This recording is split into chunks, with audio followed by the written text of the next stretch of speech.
साथियों, हमारी सरकार युवाओं के साथ है, युवा हौसलों, युवा सपनों के साथ है। आपकी सफलता सशक्त, सक्षम और समृद्ध भारत के संकल्प को भी सिद्ध करेगी। देश की युवा शक्ति न्यू इंडिया का आधार स्तंभ है और बीते 9 वर्षों में मोदी सरकार इसे सशक्त करने में जी जान से लगी हुई है। नई शिक्षा नीति हो या आईआईटी और आईआईएम का विस्तार, नए स्टार्टअप्स और यूनिकॉर्न से लेकर खेलो इंडिया केंद्र तक, इन सब के साथ युवाओं के लिए हर जरूरी पहल की गई है।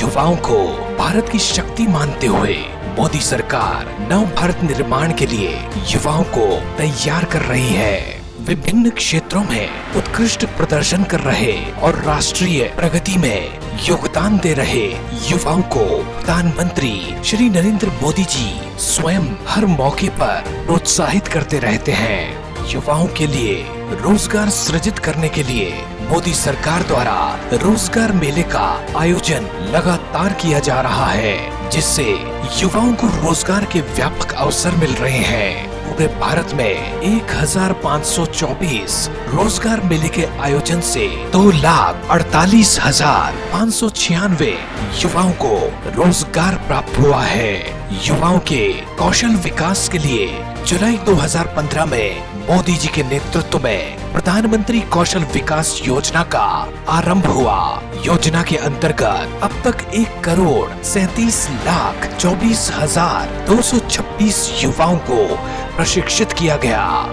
युवाओं को विजन प्रदान करने के लिए राष्ट्रीय युवा नीति के तहत मोदी सरकार द्वारा एक विस्तृत रोड मैप भी तैयार किया गया। शिक्षा ढांचे को विस्तृत करने और नवाचार के लिए राष्ट्रीय शिक्षा नीति 2020 लाई गई।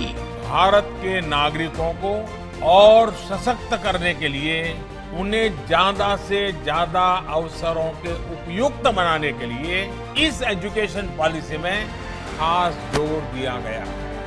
राष्ट्रीय शिक्षा नीति 2020 को 21वीं सदी की जरूरतों के अनुकूल स्कूल और कॉलेज की शिक्षा को अधिक समग्र, लचीला बनाने पर जोर दिया गया, ताकि भारत को एक ज्ञान आधारित जीवंत समाज और ज्ञान की वैश्विक महाशक्ति में बदला जा सके।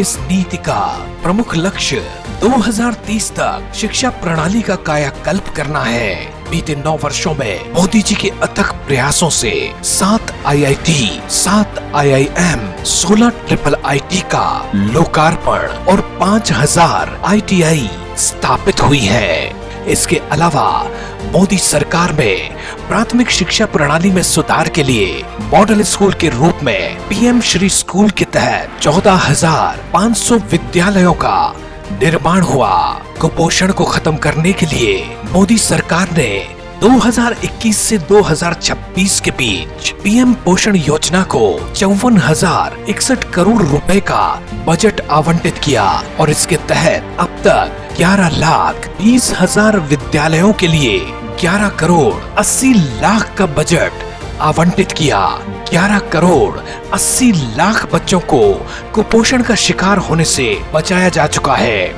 वहीं बालिकाओं के संरक्षण के लिए बेटी बचाओ बेटी पढ़ाओ योजना का आरंभ भी किया गया। बीते सालों में मोदी जी के दृढ़ निश्चय से ही शिक्षा जगत में अतुलनीय विकास और शिक्षा क्षेत्र में नवाचार स्थापित हुआ है। यहाँ तक कि मोदी सरकार शिक्षा का कायाकल्प करने के लिए निरंतर संकल्पबद्ध रही है। खेल व खिलाड़ियों के उन्नति के लिए मोदी सरकार ने सबसे पहले लक्ष्य ओलंपिक पोडियम योजना की शुरुआत की।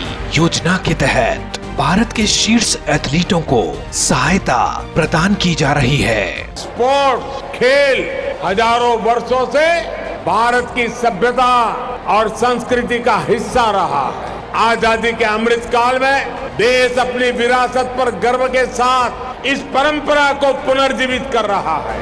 यही नतीजा है कि 2020 टोक्यो ओलंपिक में 7 पदक विजेताओं, पैरालंपिक में 19 पदक विजेताओं, साउथ एशियन गेम्स 2016 में 308 पदक विजेताओं और 2019 में 312 पदक विजेताओं ने भारत का मान बढ़ाया। जमीनी स्तर पर बच्चों को उभारने और भारत में खेल की भावना को पुनर्जीवित करने के लिए मोदी सरकार ने खेलो इंडिया अभियान की शुरुआत की। इसके साथ साथ मोदी जी ने योग को भी सर्वप्रथम रखा। देशवासियों को निरोग रहने का संदेश देने और भारतीय ज्ञान की 5000 वर्ष पुरानी शैली से दुनिया को अवगत कराने के लिए प्रत्येक वर्ष 21 जून अंतर्राष्ट्रीय योग दिवस के तौर पर मनाया जाने लगा। अपनी संस्कृति, युवाओं के कौशल विकास, शिक्षा प्रणाली में अभूतपूर्व नवाचार और खिलाड़ियों को प्रोत्साहन देना मोदी सरकार की साफ नीयत सही विकास को दर्शाता है, क्योंकि मोदी जी के नेतृत्व वाली भाजपा के लिए खिलाड़ियों को समृद्ध और युवाओं का विकास करना सर्वोपरि है।